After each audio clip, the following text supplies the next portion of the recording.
Hello everyone, welcome to dictionary reading. आज का word एक सिंपल फार फार उस वर्ड से रिलेटेड है और उसी वर्ड को लेके the number of idioms that can be made उसी के बारे में है।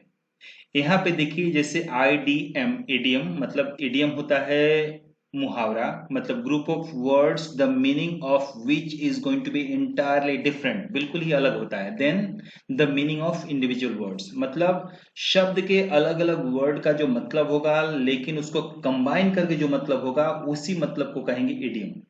तो यहाँ पे हो गया कि as far as the I can or could see. Idiom हो गया मतलब जितनी दूर तक, जहां जहां क्या नजरें देख सकती थी। To the horizon where the sky meets the land or sea. मतलब होता है ना, जैसे हम लोग जब खुले में देखते हैं कि जैसे बहुत दूर, तो क्या दिखाई देता है कि जैसे लग रहा है कि आकाश सीधे जमीन से मिल रहा है। तो उसी के संदर्भ में उसी के बारे में बोला जाएगा कि as far as the I can या could see the bleak moorland stretched on all sides as far as the eye could see। मतलब जितनी दूर तक नजर जाए, चारों ओर बस वही दिखाई दे रहा था कि लग रहा था कि जैसे सीधे आकाश जमीन से मिल रहा है। जहां तक नजर जाए बस वही दिख रहा था। द ब्लीक मूरलैंड, मूरलैंड होता है जैसे कि ग्रास वाला जो लैंड होता है। तो स्ट्रेच्ड ऑन ऑल साइड्स, चारों तरफ फैला हुआ था। एज फार एज, जितनी दूर हो सके, द आई कुड सी, जितनी दूर तक आंख देख पाए उतनी दूर तक बस यही फैला हुआ था। तो उसी से लेके आप बोल सकते हैं, जैसे as far as the eye could see, I could see only this or that. So this is how you can frame a sentence using this particular idiom। बाकी और भी हैं, जैसे आप चाहें तो इसको बारी बारी से सब कुछ पढ़ सकते हैं, लेकिन मैं जो इंटरेस्टेड हूं कि एक पहला वाला जो था इसको लेके, और एक ए है, देखिए एज सो लगा के बनाएंगे far as I am concern. मतलब यहाँ पे जनरली ओपिनियन देने के वक्त काम आएगा। मतलब जब होता है ना कि जैसे कोई राय देता है, use to give your personal opinion on something, किसी चीज के ऊपर अगर आप अपनी राय देना चाहते हैं, so that is going to be used with this particular idiom. या तो आपका बिगिनिंग जो है ऐसे होना चाहिए, जैसे as far as I am concern, उसके बाद आप बोल सकते हैं। देखिए यहाँ पे जैसे सेंटेंस दिया हुआ है कि as far as I am concern you can do what you like. मतलब जहां तक मेरा बात है, जहां तक मुझे कहना है, तो मैं कहूंगा कि you can do what you like, तुमको जो पसंद है करो तुम।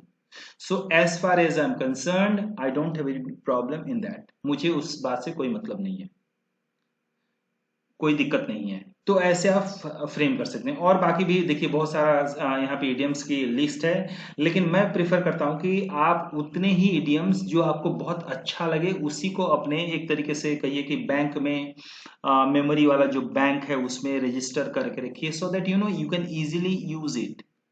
There is no point of trying to learn a number of idioms which can not be used by you। बिना मतलब का बहुत सारा ढेर सारा इडियम सीखने के चक्कर में अगर आप सब कुछ भूल ही जाएंगे तो फिर फायदा क्या हुआ। इसीलिए the best thing is going to be, the right approach is just to limit your number of idioms only up to the extent where you are going to be comfortable to use it in your sentences। आप उतना ही हद तक रहिए जहां पे आसानी से सारा रहे। जैसे होता है ना कि लड़ाई में मान लीजिए जैसे कि कोई चला गया अपना तीर धनुष लेके, उसके पास बहुत सारा तीर है, लेकिन क्या हुआ कि इतना ज्यादा है कि उसमें से वो निकाल ही नहीं पाया कि जो कौन सा उसको चूज करना है कौन सा नहीं चूज करना है। तो ऐसे मैं सिचुएशन को देखता हूँ कि just try to limit your that stock of idioms only up to a limited extent, or even it can be limited to certain idioms which are being currently in use। मतलब आजकल जो use में आता है उसी को रखिए, बाकी बहुत सारे इडियम्स मिलेंगे आपको। तो ऐसे तो भर जाएगा, लेकिन फिर आपका दिमाग, लेकिन फिर आप उसको सही टाइम पे यूज नहीं कर पाएंगे, फिर आपका जनरली कोई फायदा हुआ नहीं। So that is why just try to limit yourself up to a certain extent only, कुछ हद तक अपने आप को लिमिट रखिए। तो आज के लिए बस इतना ही। आप बस दो इडियम्स को रट लीजिए, इसके मीनिंग आपके सामने है, आप सेंटेंसेस में इसको फ्रेम करते जाइए। This is going to be the best thing for you. और अभी तक अगर आपने चैनल को सब्सक्राइब नहीं किया है तो do subscribe to dictionary reading and keep on improving. Finally, thanks a lot for watching the video.